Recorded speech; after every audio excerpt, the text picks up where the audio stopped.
So I'm pretty pretentious and a professional opinion haver. I mean, I have a YouTube channel, so that just comes as a given. So why not make a video about my hot takes in anime? I actually don't really know if these are hot takes, so why don't you comment below if these were hot takes and which one of these was the hottest in your opinion. And don't forget to subscribe if you enjoy me yap about anime.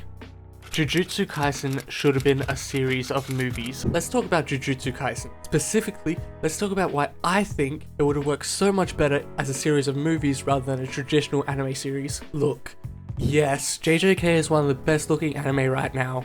Yes, Mappa is carrying modern anime on its back with a broken ass spine. But even with all that, I gotta be honest, the only parts of JJK I genuinely enjoyed, like emotionally connected to, are JJK Zero and Hidden Inventory. Let's start there. JJK Zero is fantastic. The movie delivered a complete emotional arc, solid character development, a self-contained story, and absolute bangers for fight scenes. Same with Hidden Inventory. It's the only time in the series where I genuinely cared about the characters, Gojo, Geto, their relationships, their conversations, their breakdowns, great. But after that, Gege just kinda stops caring about character interaction. Everything becomes lore dumps, power scaling, and trauma with no downtime. I mean, it's cool and all, but the heart, the actual connective tissue between these characters, it just dissolves.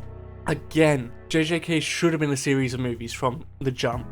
Why? Because movies are structured to prioritize momentum. They don't have the luxury of wasting time. Every interaction has to matter, and that's exactly how I think Gege wrote JJK. The dialogue is fast, the pace is relentless, and the emotional moments are brief and dramatic. To me, that's more movie logic, not weekly TV logic. Imagine each arc, Shibuya Incident, Calling Games, Shinjuku Showdown as its own standalone film.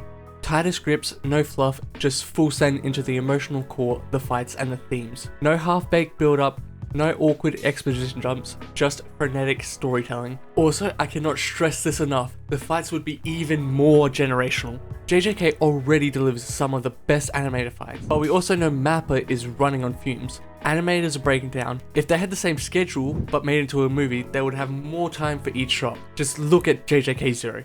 Every punch, every frame, it was theater level visual storytelling. Imagine that energy across every arc.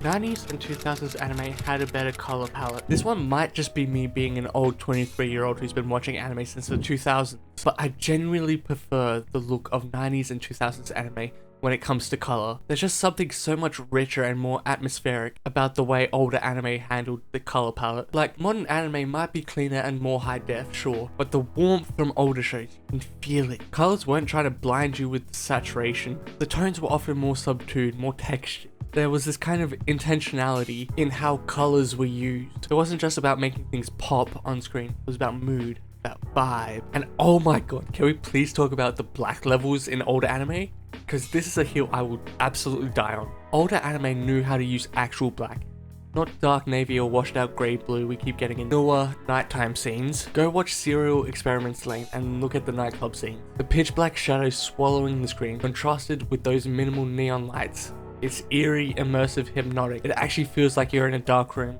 Not a version of nighttime where everything is bright enough to still see everything clearly. And it isn't just limited to more experimental shows. Look at something like Cowboy Bebop, Ergo Proxy. The shadows were real, the earth tones grounded the characters in their environments. When I rewatch older shows and see those rich, warm colors and deep shadows, it just looks so good. And that's something a lot of modern anime, no matter how high the resolution, just doesn't capture in the same way.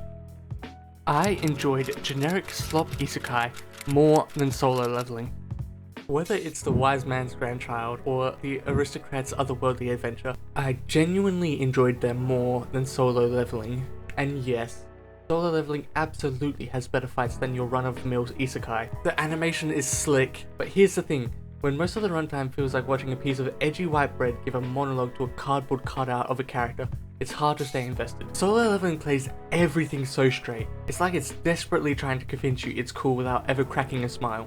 And don't get me wrong, I loved that kind of thing back in the Sword Art Online days. In 2012, watching an overpowered MC slice through enemies like a hot knife through butter, that was peak entertainment for my young teen brain. But now, I've seen that formula 1,000 times. OP main character, mysterious powers, Everyone underestimates him until they don't. Rinse and repeat. Meanwhile, with those generic slop isekai, they often know they're slop, and that's what makes them fun. I think there's a level of self-awareness, like, yeah, we're just gonna watch some overpowered guy make an entire fantasy kingdom his playground, but we're gonna do some dumb shit along the way. There's usually some chaotic side characters and a bunch of dumb gags. What I'm saying is, I'd rather watch a show that's aware of how silly the premise is than one that pretends it's reinventing the genre while hitting every cliche, like it's trekking off items off a grocery list. It's not that Solo Leveling is bad, it just takes itself so seriously in a genre that's become a parody of itself. Give me dumb fun over dry edge any day of the week when it comes to shows with OP protagonists. Some new shows are too fast. So I was watching Windbreaker Season 2, right? I was hyped, ready to finally get into the big fight of the Kill arc, the arc that Season 1 left off on. And then, 2 episodes later, it's over. Just like that. They really ran through the whole thing like they were doing some Metal Gear Solid speedrun. And this isn't just a Windbreaker problem either. A lot of new shows are moving way too fast through important story beats. Like, how long did it take for Jujutsu Kaisen to get to the Shibuya incident? 2 seasons.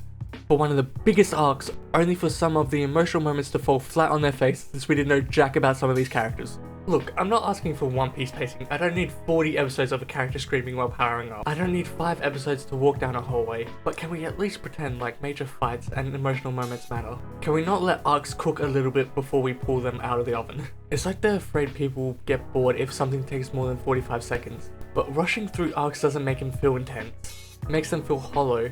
Like if I blink, I might miss the climax of the story. Like, did the climax even happen? Alright, that was some of my hot takes. Again, don't know if these are actually hot takes though, so leave a comment if you think they were hot takes and which one was the hottest in your opinion. This video is just a little quick one while I'm writing the script to my next video. So if you want to see the video when it comes out, be sure to subscribe, and thank you for watching this video.